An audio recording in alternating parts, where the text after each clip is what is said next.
dark in here all of a sudden. Red, you fancy a game of crib?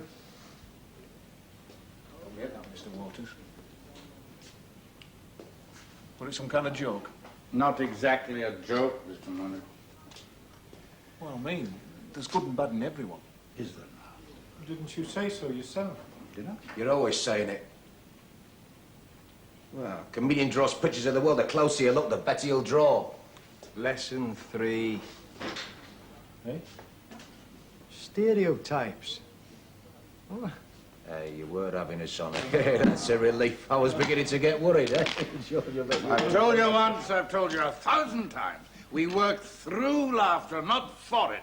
If all you're about is raising a laugh, okay, get on with it. Good luck to you. But don't waste my time. There's plenty others who'll take your money and do the necessary, but not Eddie Waters. So, a few crappy jokes, Mr. It's not the jokes. It's not the jokes. It's what lies behind them.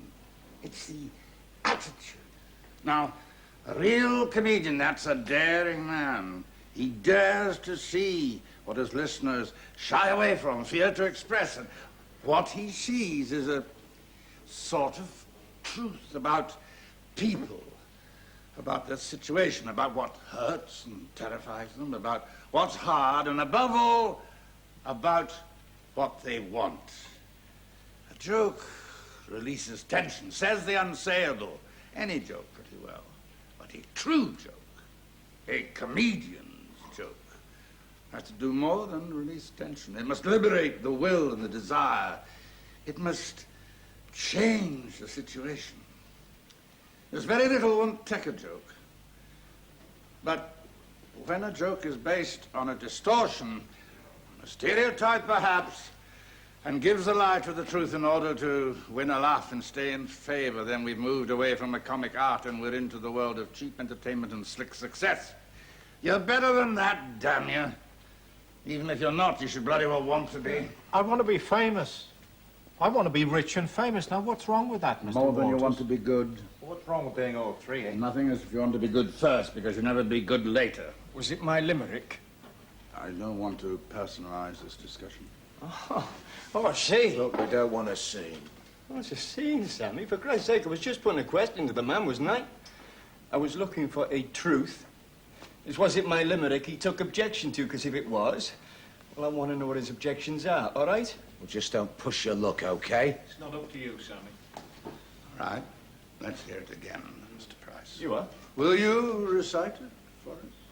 It was it, then, was it? Well, you think it was. Oh, let's hear it then. Yeah, come on then, smart ass. Let's hear it. Okay. There was a young lady called Pratt who would hang from the light by a hat. With a frightening cough, she would jerk herself off by sinking her teeth in a twat. It's clever. Is it your own? Yeah, you could say that. What do you mean by that? Well, I made it up just then, didn't I? Very clever. You never made it up, did you? Hey, Mr. Waters, I'm not looking for compliments. Just tell us what it is you don't like about it, and then we can get on, can't What we? do you think it says? Dunno. Why don't you tell me? I just felt like saying it.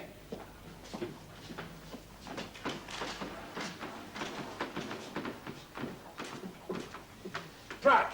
Pratt says twat. Lady, twat, twat. Bad word, unsayable. I have said it, might say it, will say it. Hat. Fooled you. Build the suspense. Cough. Cough. Jerked herself off. Women masturbate. Naughty. Gotta say it now. Da-da-da-da-da-da-da. Twat. Now. So? It's a joke that hates women, Ethan. How come? Perhaps. It's a joke that hates women and sex. Do I go on? Yeah, why not? In the Middle Ages, men called the woman's sexual organ the devil's mark. According to Freud, men still see them as sharks' mouths in their dreams. Now, when you walk into that arena with a joke, you've got to know why you're there. So maybe I'm just frightened. Maybe. But who do you blame? Who do you blame with your joke? Your lady jerks herself off. Is she a man? It rhymes with cough. Off.